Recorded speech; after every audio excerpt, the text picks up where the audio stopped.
Bonjour à vous qui écoutez cet épisode. Donc c'est Ilan. Pour ceux qui écoutent souvent ce podcast, c'est pas le début auquel on vous a habitué, mais je voulais faire quelques annonces et je me suis dit que les placer en début d'épisode serait plus efficace que les placer à la fin. Donc quelques annonces parce que vous commencez à être beaucoup à écouter ce podcast. Enfin, beaucoup. C'est relatif, mais pour nous c'est déjà beaucoup. C'est-à-dire une cinquantaine à une centaine de personnes à écouter chaque nouvel épisode à sa sortie. Et premièrement, c'est vrai qu'on l'avait jamais fait, mais je tenais quand même à remercier ceux qui nous ont suivis. Donc là, je vais vous citer, mais parce que ça me tient à cœur et c'est vrai qu'on l'a jamais fait. Donc je remercie François, Guillaume, Black Ali, Awa, Alice, Sofiane, Raphaël, Marie et tous les autres que j'ai pas cités. Mais je voulais vous remercier pour tous les conseils que vous nous avez donnés, tous les commentaires qui nous ont fait sourire, qui nous ont touchés.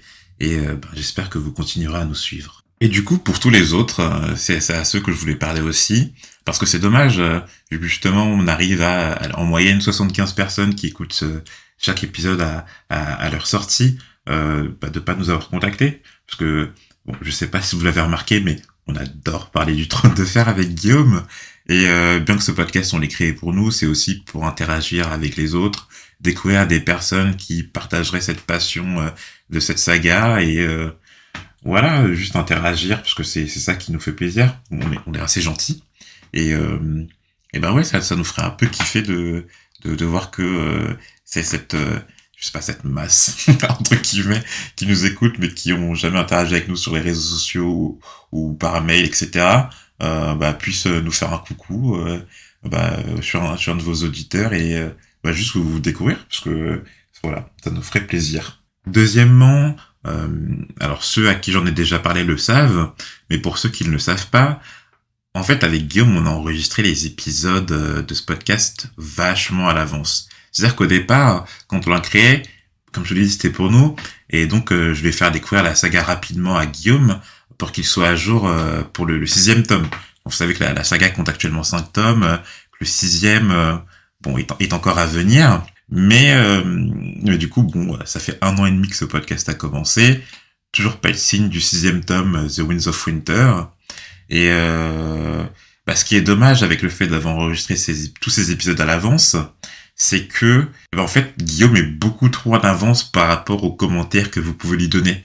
C'est-à-dire que moi, à la limite, je m'en fous parce que j'ai déjà lu la saga, donc on peut parler un peu de tout. Mais pour Guillaume, quand on sort les épisodes récents, et que, je sais pas, vous lui parlez justement de ce qui s'est passé, en fait, dans sa tête, Guillaume, il est déjà, 30 chapitres après, quoi. Pour vous donner les chiffres, on est le 15 octobre 2021. Avec Guillaume, là, on a enregistré on est au tout début, en fait, du 2e tome, Clash of Kings. Et pourtant, pour la sortie des épisodes, on en est qu'à la moitié du tome 1. Donc, on a décidé conjointement, et de toute façon c'est aussi pour des contraintes logistiques puisqu'on va plus vivre à côté, de stopper nos enregistrements jusqu'à ce que Clash of Kings commence, enfin en tout cas que les épisodes du 2e tome commencent à sortir au rythme de on va peut-être sortir un épisode tous les 3 jours, quelque chose comme ça. En tout cas on va sortir les épisodes de la fin du tome 1 très rapidement, que on retrouve en fait un enregistrement qui soit assez proche en fait de la sortie des épisodes. Comme ça sera mieux pour Guillaume surtout, pour pouvoir interagir avec vous. Voilà, donc les annonces sont finies. Si vous avez d'autres questions, vous pouvez nous les poser, on est très accessible. N'hésitez pas non plus, comme je vous l'ai dit, à venir interagir avec nous. Et profitez de ce chapitre de Daenerys après cette courte introduction. Et dans un dernier temps, merci encore de nous suivre.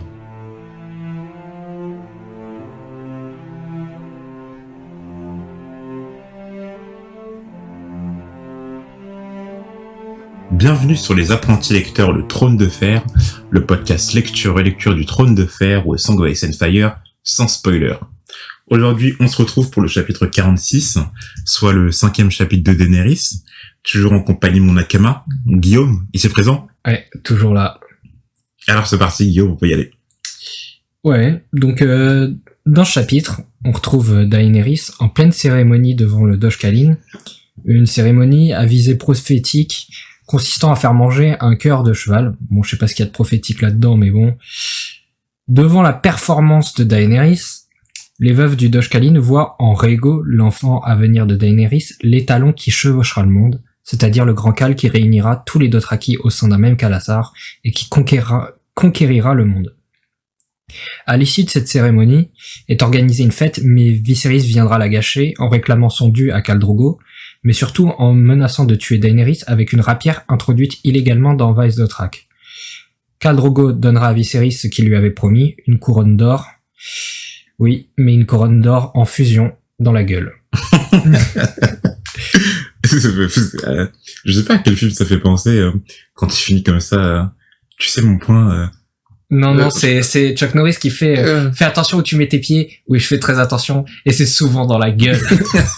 Ouais, c'est exactement ça. Je savais que ça me faisait penser à quelque chose.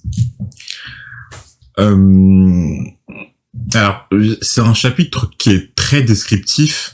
Donc même si, bien sûr, on va en parler dans cet épisode, le mieux, c'est quand même de bien le lire ou de le relire, parce que y a pas tellement de choses à comprendre ou analyser. Et Guillaume et moi, nous n'allons pas faire une redite de chapitre, sachant que on va pas paraphraser tout le chapitre. Ouais. Sachant que 70% du texte c'est de la description de la cérémonie dont on va parler, mais au final, c'est vraiment un chapitre super descriptif pour le coup. Mm-hmm. Donc le chapitre débute à Vaes Dothrak, où Daenerys est entourée de son Khal, Drogo, de ses 100 coureurs, et du Dosh Khaleen. Donc le Dosh Khaleen, on l'a découvert, on en a entendu parler dans les chapitres précédents, mais c'est vraiment là qu'on le découvre. C'est donc un conseil formé d'anciennes calices. Daenerys s'apprête à manger le cœur cru d'un étalon que les 100 coureurs de Drogo viennent juste de tuer. Ce rituel était censé donner de la force à l'enfant à naître.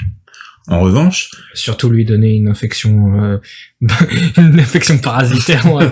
Surtout donner la chiasse à mon avis, mais bon. En revanche, si Daenerys ne mangeait pas le cœur ou le recrachait, c'était signe de mauvais présage pour le bébé. Et j'adore la façon dont ils le disent, enfin, pas la façon, mais plutôt les termes avec lesquels ils emploient. Ah oui.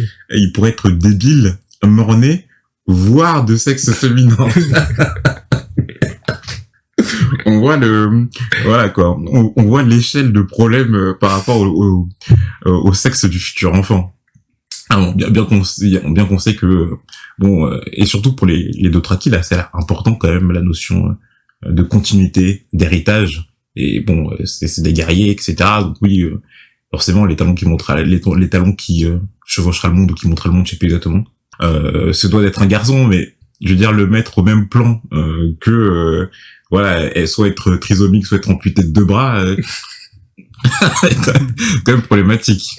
Moi, j'aimerais bien voir justement la réaction de Khal Drogo si son enfant c'était une fille, justement, tu vois. Je sens que ça pourrait être très drôle. Comment tu réagis d'ailleurs? Enfin, je veux dire, il va pas la rogner. Mais tu sais, là, genre, ah. C'est une fille! Ah. Genre, j'imagine trop les sages-femmes dire vous avez mis au monde une merveilleuse petite fille. Et tu sais, le visage impassible. Bref, on vous laissera le soin de relire le passage où elle le mange si vous êtes curieux, parce que ça paraît franchement dégueulasse. À moins que certains de nos auditeurs apprécient, et en ce cas-là, no judgment, vous pouvez Ouais, ou mettez en commentaire quel goût ça a. Non, mais si quelqu'un tient manger un cœur de cheval par ici, mais bon, cru en plus.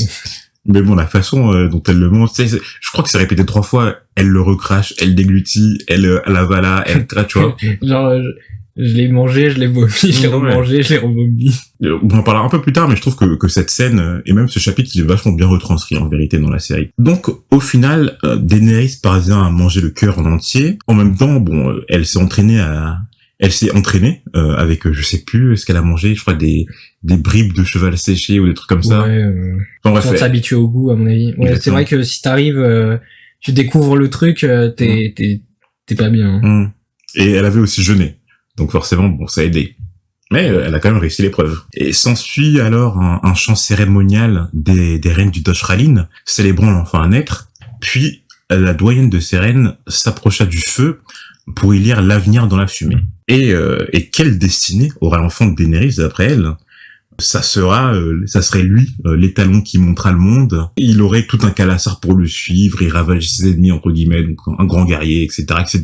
Bah, carrément, c'est une prophétie qui existe depuis des centaines d'années, je crois. Mais du coup, ça me fait poser la question, est-ce que la doyenne, du Dosh Rallye a fait la même prédiction pour tous les enfants des Cales? Oui. Bah, en même temps, je suppose que c'est pas la première à réussir à bouffer le cœur, tu vois. Bien sûr. Oui, mais pour l'instant, non, ce que je veux dire, c'est que bon, imaginons qu'il y ait 2 naissances à une semaine d'intervalle, si tu fais la même prédiction aux 2 Cales, voilà, quoi, ça enlève un peu de, ça enlève un peu de pouvoir à la prédiction, à la prophétie. Non, mais je pense que c'est vraiment, je sais pas, je sais pas si elle a vu vraiment une vision dans le feu ou si, C'est du bullshit. c'est du bullshit. Ouais, moi, je sais pas. Je crois en le disant comme ça, je dirais plutôt comme du bullshit parce que t'as l'impression que, bon, cette prédiction, elle est faite à tous les enfants de Cales, quoi. C'est un peu pour attiser leur ego et pour, voilà, les contenter. À la fin de la cérémonie, Daenerys révèle alors le nom de son futur enfant. Il s'appellera Rhaego. Donc, forcément, Rhaego, en fait, elle le dit elle-même dans le chapitre, Khal Drogo, c'est en hommage à son grand frère, Rhaegar Targaryen, le dernier dragon d'après Jorah Mormont. Et que ce sera un nom qui fera peur à l'usurpateur. Ouais. ça c'est pour troller, c'est pas mal. Ouais. Voici venu, attends, c'est qui par rapport, bah, du coup, ça serait le neveu. Voici venu le neveu de Rhaegar Targaryen, Rhaego, le Khal Rhaego. C'est pas mal, t'as raison. Donc, je le disais, dans ce chapitre, on a enfin la définition exacte de ce qu'est le Dosh Rallye et de comment il se forme. Donc, il est composé d'anciennes Khaleesi, dont le Khal est mort. Donc, d'où la définition de reine douairière. Et, par tradition, ces veuves viennent ensuite rejoindre le Dosh Rallye qui règne sur les Dothraki. Et du coup, bon, ça a l'air de terrifier Daenerys, d'en faire partie un jour. Je comprends. Ouais, c'est-à-dire qu'elles sont là, on n'a pas l'impression que, bah, après, bon, je pense qu'elles doivent obligatoirement rester à Vaes Dothrak, et ouais, c'est un conseil, mais je vois pas en quoi ça pourrait terrifier Daenerys à ce point-là. Bah, tu peux plus Ken. On sait pas la vie de Sauve et tout, elles sont à la disposition des différents Khal. Non, mais je veux dire, on connaît pas leur vie, tu vois. Ouais. Donc je vois pas pourquoi ça la terrifierait à ce moment-là. Bah, ça veut dire que, bah, si elle doit rester à Vaes Dothrak, elle pourra jamais retourner sur Westeros. Ouais, mais est-ce qu'on est sûr pour l'instant qu'ils doivent rester à Vaes Dothrak? Pour l'instant, on sait juste que c'est un conseil qui règne sur Vaes Dothrak. Après, est-ce qu'elle est obligée de rester là? On sait qu'elle est obligée d'en faire partie. Après, ça sera quoi ses prérogatives? Ça, on n'en sait rien, tu vois. Ouais, bon, ça, on sent que ça doit pas être un avenir super joyeux, quoi. Ouais, super, ouais. Bon, en tout cas, ce qu'on sait, c'est que oui. Donc, si Khal Drogo meurt un jour, elle devra rejoindre ce conseil obligatoirement. En tout cas, ça a l'air d'être ancré, voilà, ça a l'air d'être un fait. On en apprend aussi un peu plus sur les croyances des Dothraki. Donc, on savait déjà qu'ils pensaient que l'herbe allait recouvrir le monde et que ainsi, ce sera toute vie. De même, on suppose qu'ils doivent prier une sorte de seigneur cheval, quelque chose comme ça, là où seuls les hommes ont le droit de prier à la mère des montagnes. Donc, c'est quand ils sont arrivés, Khal Drogo est parti seul là-bas, parce que les femmes sont interdites d'accès. Et maintenant, on apprend qu'il y a une sorte de lac à Vaes Dothrak qu'il nomme le nombril du monde, et ça serait là où aurait émergé le premier homme, et ce premier homme serait apparu, montant sur un cheval. En gros, c'est ça. Ok. On serait pas... Voilà, quoi. Je sais pas seulement s'il y a une profondeur à cette croyance, mais... C'est de la mythologie Dothraki, je sais pas. Et du coup, c'était dans cela que Daenerys pénétra... Va se faire pénétrer. pour la suite de la cérémonie. Donc, à la sortie du lac, Drogo ne put réprimer le désir qu'il avait pour sa Khaleesi. C'était jupon de cuir qui trahissait son... En fait, il bordait à travers ses vêtements. Ouais, il bordait comme un cheval, comme un vrai étalon. Comme un vrai étalon. Et donc Drogo l'a pris aux yeux de tous en murmurant aux oreilles de Daenerys, l'étalon qui montra le monde. Vers la fin du chapitre, on apprend par Jorah Mormont que donc le terme l'étalon qui montra le monde vient en fait d'une prophétie, que ça serait cet homme qui réunira tous les Khalassar en un seul et qui ensuite conquérera le monde. En se rendant à la grande salle du Khal, Daenerys était déçue de ne pas y trouver son frère. En revanche, Jorah Mormont vint se joindre à ses côtés et il l'informa que son frère Viserys était au marché de l'Ouest, pour chercher du vent. En effet, les Dothraki boivent du kéfir. C'est de l'alcool qui vient de fruits. Et Non, je crois pas. Hein. Je crois que c'est de l'alcool fermenté de lait de jument. Ah ouais, moi j'ai lu sur... ça s'appelle ça aussi, hein. J'ai lu sur Wiki et tout que ça venait de fruits, mais ça peut être aussi de lait de jument. Je crois que ça existe vraiment. Boisson issue de la fermentation du lait ou de jus de fruits sucrés, préparé à l'aide de grains de kéfir, un levain constitué essentiellement de bactéries lactiques. Ouais, mais venant des Dothraki, c'est du lait. Hein.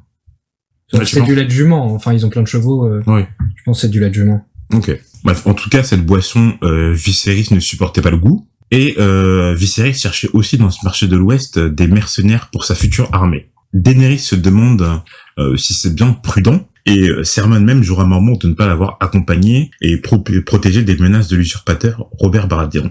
Et c'est drôle parce que je crois que depuis le début du chapitre de Daenerys, on n'a jamais appelé Robert par son prénom. On a toujours appelé l'usurpateur, mais jamais il a été appelé Robert Baratheon, je crois, dans ce chapitre. Jorah répond qu'à VS Dothrak, les armes en acier ne sont pas permises, même si, oui, cela n'enlève en rien le risque de la mort, vu qu'on peut tuer à main nue. Donc, bon. Et bon, ça se vérifiera à la fin du chapitre, hein. Le but, c'est ne pas verser le sang, c'est ça, mais tant que... Mais je sais pas trop, en vrai, hein. Je crois que c'est vraiment juste les armes qui sont pas permises. Mais après, je crois que tu peux verser le sang. Je sais pas comment ça... c'est pas très bien expliqué. Ils disent qu'on n'a pas le droit de verser le sang.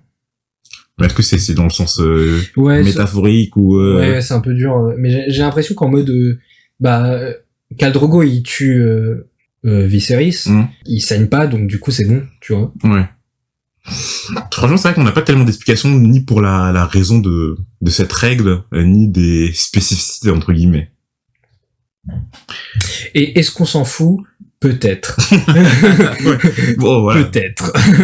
Jorah Mormont informe aussi Daenerys que Viserys avait prévu de voler ses œufs de dragon, et donc Jorah Mormont en a dissuadé Viserys au risque de lui couper la main s'il les reprenait. J'imagine trop. Tout ça, là, je te baisse tes morts. Non, mais je crois qu'en plus dans la série on voyait cette scène. Non, je crois pas. Non. Ah, peut-être j'ai un mauvais souvenir. Ça me dit rien du tout. Si, je suis pratiquement sûr et tout qu'il y a une scène où justement Viserys essaye de voler les œufs de dragon. On vérifiera. On regardera après l'épisode. Ça changerait. En tout cas, Daenerys est extrêmement choquée de cette nouvelle et se demande ce que Viserys pourrait bien leur vouloir aux œufs de dragon. Donc Jorah lui apprend que ces œufs de dragon, même pétrifiés, ont une valeur inestimable et que Viserys aurait les moyens de se payer son armée en les vendant. Et c'est là qu'on peut se demander pourquoi Illyrio Mopatis, déjà il a donné ces œufs de dragon à Daenerys, et en plus, si il voulait donner une armée à Viserys, il aurait pu directement vendre ses œufs de dragon et pas utiliser Daenerys pour faire échanger une armée à Khal Drogo, quoi. Ouais, c'est là que on sait qu'Illyrio Mopatis il trempe dans des affaires un peu louches avec Varys. Ouais, on peut le dire quand même, il complote pour faire monter les Targaryens sur le trône. Donc c'est que il a vraiment une idée derrière la tête en donnant ses œufs de dragon, quoi. Ouais. En tout cas, il les a pas donnés par hasard du tout. À la limite, pourquoi pas, tu vois. S'il a une idée derrière la tête, ou pour l'instant on sait pas trop quoi, mais on n'est pas débile non plus. On sent que ça va éclore à un moment, ce truc, hein. Ouais.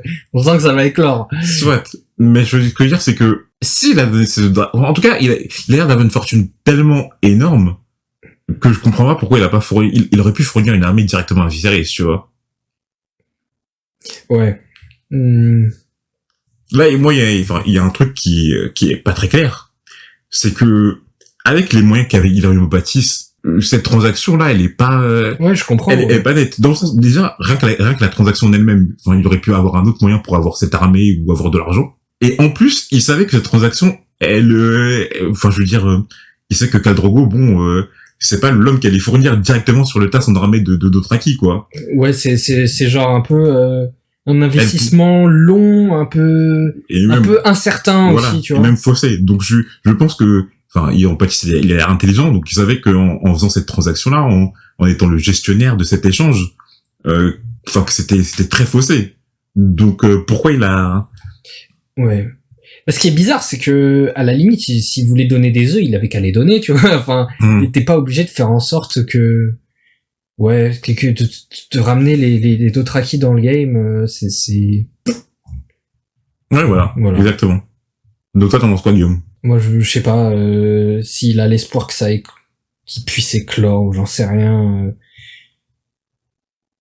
Ah, à la limite, ok. Donc pour les autres dragons, en tout cas, tu penses que, en tout cas, Illyrium Pâtisse pensait les faire éclore avec Daenerys? Ouais, en se disant que, voilà, proche des sangs du dragon, machin, il peut se passer un truc un peu mystique. Ok. Et concernant l'échange en lui-même? Et l'échange en lui-même... L'échange dont on veut parler, c'est vrai, le fait de donner Daenerys à Khal Drogo en échange d'une armée. Hein. Ça, j'ai du mal à saisir. Après cet échange, on comprend que Jorah Mormont ne respecte que très peu Viserys, alors que pour Daenerys, eh bien, Viserys est la seule famille qu'elle est. Et sans lui, elle n'aurait rien connu de cette couronne de son enfance et serait probablement morte à l'heure qu'il est. Donc on peut comprendre cet attachement de Daenerys à Viserys, hein. Parce que même s'il a l'air méchant avec elle, même s'il la bat, il y a quand même ce lien familial qui les réunit, et puis c'est quand même son sauveur, tu vois. Sans lui, elle aurait rien. Bah ouais, enfin quand t'as connu que ça toute ton enfance et tout, c'est ton repère en fait. Viserys, c'est son repère. Ouais. Même si elle commence à trouver d'autres repères. Et soudain, l'homme dont on parle depuis tout à l'heure, Viserys, apparaît. Sauf que, d'une part, il est complètement ivre, et d'autre part, il porte une rapière. Et on le rappelle, c'est totalement interdit au sein de Vaes Dothrak. Viserys commence alors à invectiver sa sœur aux yeux de tous, et Viserys commence alors à invectiver sa sœur aux yeux de tous, et il était cerné du regard des Dothraki. Le Khal Drogo commence même à insulter des rois va-nu-pieds, des rois carrioles, et lui indique que sa place est auprès des vieillards et des handicapés. Tu peux rappeler pourquoi Guillaume Khal Drogo l'insulte comme ça? Bah, pendant le voyage, on lui a privé de son cheval une fois après avoir agressé Daenerys. On lui a privé de son cheval. Bah déjà va nu-pied, bah, du coup il a dû marcher comme un esclave. Et le pire, c'est qu'il a accepté une proposition, c'est monter dans une carriole pour le voyage. Et en fait, c'est une humiliation parce que la carriole, on la réserve qu'aux vieillards et aux handicapés, quoi. Ouais. C'est ça. Hystérique, Viserys commença à se battre avec Jorah Mormont, mais surtout dégaina sa rapière. Daenerys savait pertinemment qu'en effectuant cet acte, Viserys avait signé son arrêt de mort. Alors son frère s'avance vers elle, appuya la pointe de son épée contre son ventre, tout en réclamant au Khal Drogo l'armée et la couronne qu'il lui avait promis. Et c'est à ce moment-là que Daenerys désigne Viserys sous le terme d'étranger qu'elle avait eu pour frère. D'ailleurs, en fait, à ce moment-là, elle se rend compte qu'il pleurait et riait en même temps. Ouais, donc, là, je pense que c'est le moment où je pense qu'il savait que il avait signé son arrêt de mort, que il aurait jamais l'armée. Enfin, je pense que pendant tout le voyage, il a senti sa déchéance en fait, et qu'il s'est rendu compte que il conquérira jamais les Westeros. En fait, il arrivait pas à faire il a pas réussi à faire le deuil de cette idée, quoi, et il a disjoncté, en fait. Ouais. Il était c'est pour ça, il était en même temps dans la colère, en même temps complètement déprimé à l'idée de pas réussir à accomplir son destin, et je pense que c'est pour ça qu'il a complètement disjoncté et qu'il pleurait, riait en même temps. Parce qu'il était perdu, quoi. Et il savait qu'il allait mourir. De toute façon, je pense que dans son subconscient, il savait qu'il avait signé son arrêt de mort, là, à ce moment-là. Et concernant le fait que Daenerys maintenant le considère comme un étranger, tu penses quoi? Bah, je pense que c'est Daenerys. Je pense que en fait, la vision qu'elle avait de Viserys, c'était son grand frère Targaryen, l'héritier, et c'était une illusion qu'elle s'était faite, en fait. Et je pense que à ce moment-là, elle s'est rendue, en fait, l'illusion s'est envolée et qu'elle a vu le visage du vrai Viserys qui est complètement pitoyable et enfin pitoyable. Et en fait, ça, c'est un Viserys totalement éloigné de la vision qu'elle avait, donc c'est devenu l'étranger. Donc ça n'a pas de rapport pour toi avec le fait qu'il a attaqué son enfant? Bah si, c'est un rapport parce que enfin là, elle s'est rendu compte que Viserys avait franchi le point de non-retour, vraiment attaqué son propre enfant, son propre neveu, son neveu du coup. Ouais. ça devient un étranger, c'est plus son frère. C'est plus son frère, quoi. Khal Drogo regardait la scène. Il prononça quelques phrases d'un ton dur et sec que Daenerys dut traduire à son frère. Drogo lui promettait cette couronne et que tous les hommes frémiront à sa vue. Les 300 coureurs de Drogo saisirent alors Viserys et il était sans défense et n'avait plus que ses yeux pour pleurer. Drogo déboucla sa ceinture et la jeta à l'intérieur d'un chaudron en fusion. Il attendit posément que l'or fonde et calmement renversa le contenu du chaudron sur la tête de Viserys. Voici pour le jeune prince Targaryen la couronne d'or que Drogo lui avait promis. Et c'est ainsi que Viserys de la maison Targaryen, héritier de cette couronne, mourut.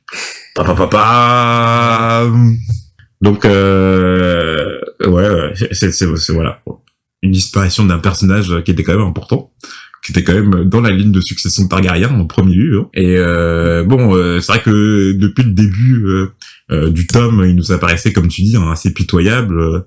On savait qu'il allait pas arriver à grand chose. Et en fait, ça s'accumulait ces erreurs. Ouais. Donc au bout d'un moment, il arrive au point de non-retour et là. Est-ce qu'il va nous manquer? Non. Non. Je dis pas que c'est un personnage un peu osef, mais bon, voilà, on en est quand même au 46e chapitre et il est mort, quoi. Donc Daenerys prend sa place dans la ligne de succession targaryenne. C'est Rhaego, normalement, qui prend, non? Non, parce que c'est sa mère.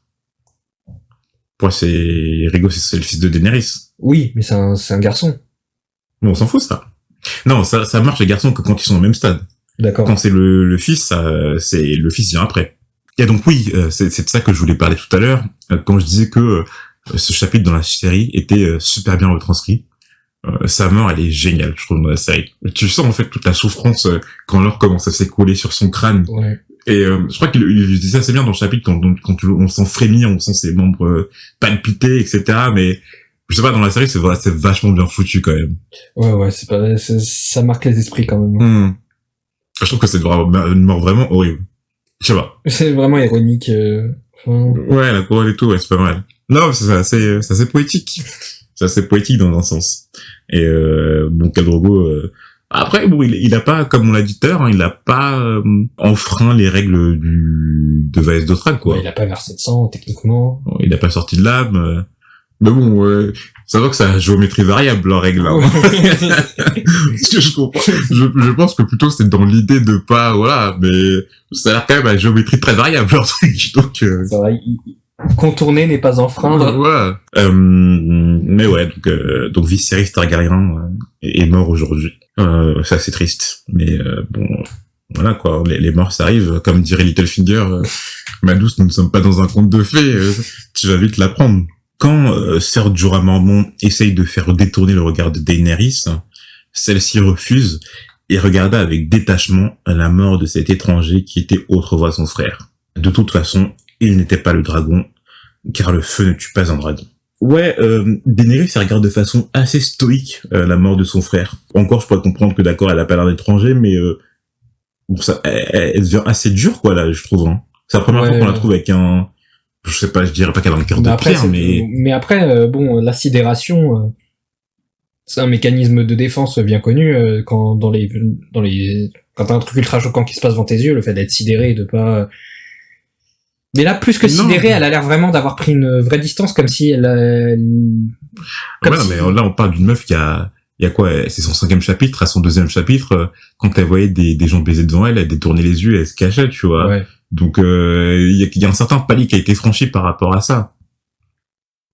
Et là, bon, c'est encore plus choquant parce que c'est une vraie mort, tu vois, mais en plus, c'est la mort de son frère. Et je comprends. Elle, voilà, ce qu'il a fait, c'était détestable. L'illusion qu'elle avait de lui s'est brisée. Mais, regarder sa mort de cette façon-là. Et tu sens qu'en fait, elle est en accord avec sa mort, quoi. Ouais. Elle le souhaite même quelque part. Enfin, oui, je crois qu'elle le souhaite même quelque part. Quand l'illusion s'est rompue, finalement, elle s'est dit que à quoi ça sert qu'il reste en vie, au final. Et je trouve que c'est vraiment dur. Son état d'esprit, il est vraiment dur à ce moment-là. Et donc oui, sa dernière phrase, le feu ne tue pas un dragon. Donc du coup, bon, On sait premièrement que, cette phrase, ça fait écho à ce qu'a dit Daenerys dans son premier chapitre. Hein.